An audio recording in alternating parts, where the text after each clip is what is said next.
Nahihirapan po si tatay huminga po. Opo, kaya kailangan po sana namin ang ambulansya.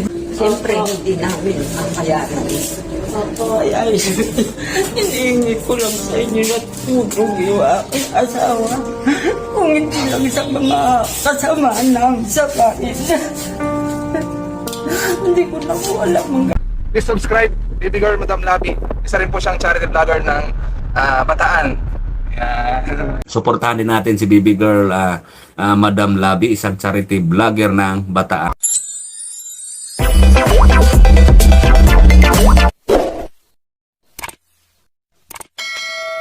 Isang mapagpalang araw po sa ating lahat mga kalabi. At nandito po tayong muli kay Nanay Maring dahil may hatid po tayo mga kalabi dito kala Nanay Maring. Pinaabot po ng ating sponsor na si Mary Jane Miligrito po. Ayan po, nagpapaabot po siya ng pagmamahal dito kala Lola.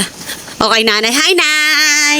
Buti, ito po, buti nandito kayo, Nay. Ala po kayong pasok ngayon? Ala, mami ang gabi pa. Gabi pa. Pasok na ako, Nay. Oo. Opo.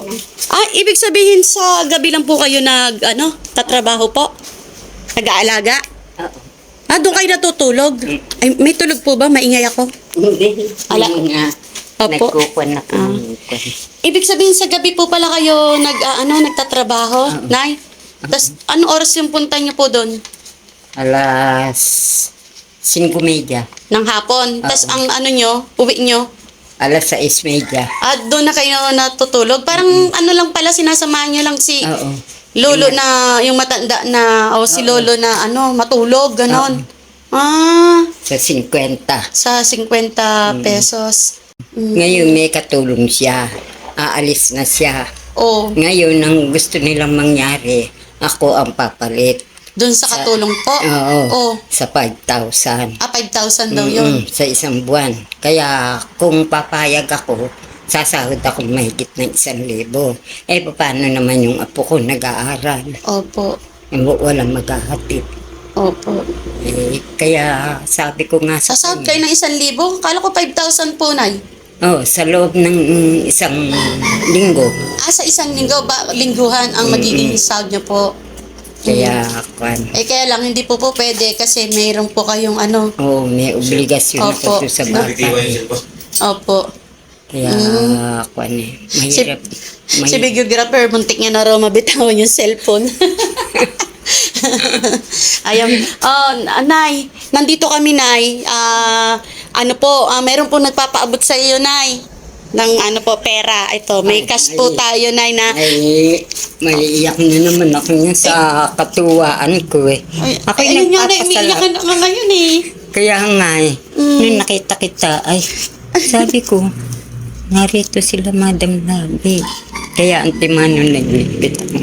Opo. Ngayon, maiiyak na naman ako dahil sa akin nagpapasalamat ako dahil sa 50 pesos lang ang kita ko. Sa totoo lang.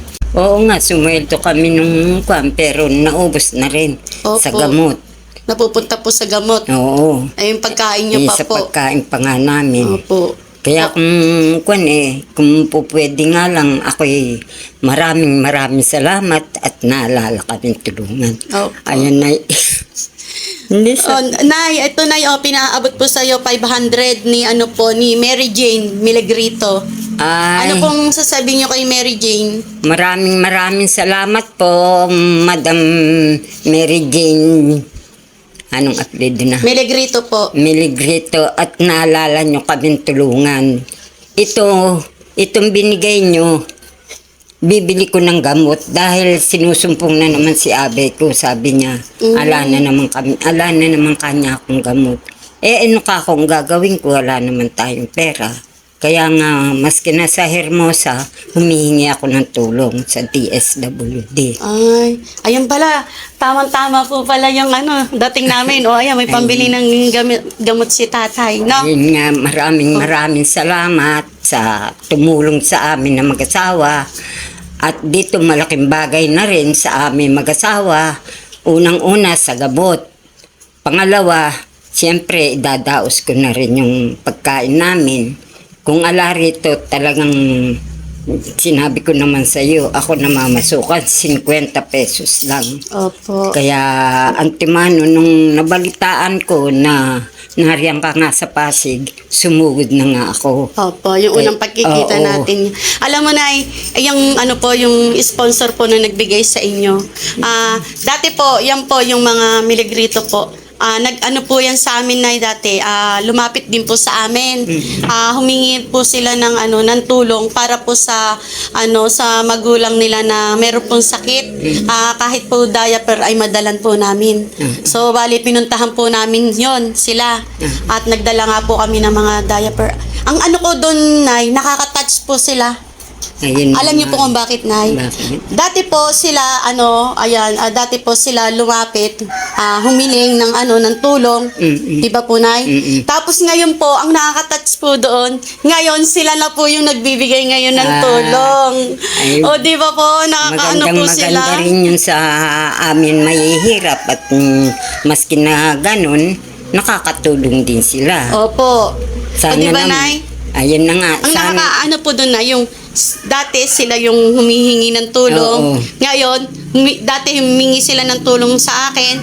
Ngayon, Nay, sila naman ang tumutulong sa akin. Yun, sa Good pamamagitan ng pagbibigay po ng tulong sa inyo, Ayun na nga. natutulungan niya rin po nila ako. Ayun na Di ba, nga. na hindi lang po kayo. Kaya ayan. Kaya maraming salamat sa biyayang binigay ninyo. Unang-una, ala pang gamot nga si abay ko, ayun nga't natutulog sa duyan. Kaya sabi niya kanina, nayala na kanya akong gamot. Ano ka akong gagawin ko? Yung sinuweldo mo naman kako'y kulang ka ako sa gamot. Siyempre, dadaos din natin kako yung pagkain natin. Kaya nga hanggang sa Hermosa, nakapunta kami. Opo. Na humingi sa DSWD. Nagpunta pa kayo doon, Nay. O, ayan, Nay, may pambili na ng gamot si po, no? Ayan, maraming salamat po kay Ate Mary Jane Miligrito po. Napakalaking tulong po nitong ibinigay nyo kala Nanay Miling, lalong-lalo na po ngayon na nangangailangan ng gamot po si tatay. No? O, ayan, sige, Nay, magpapaalam na rin po kami, Opo, sige po. Maraming pong salamat sa inyo at kami narito na naman ang tumulong sa amin na unang-unang pagkakataon talagang pinuntahan ko siya sa Pasig para ako'y humingi ng tulong dahilan sa nebulizer. Kaya nga, sabi nung amo ko na nasa Italy, bakit daw sinabi ko na 50 pesos lang ang kita ko? Kaya ang sabi ko naman sa kanya, hindi masama na humingi ng tulong. Unang-una, ang importante yung nebulizer kako ni Kuya Benny mo. Kaya siya ay hindi na sumagot. Nag-no comment na rin siya. Opo. Ayan mga kalabi, hanggang dito na lang po at maraming salamat po sa patuloy na sumusubaybay sa mga video ni Madam Labi. Maraming salamat po sa ating mga subscribers, viewers at sa lahat ng mga sponsor. Mga kalabi, God bless us all. Paalam po. Nay, paalam Thank po. you.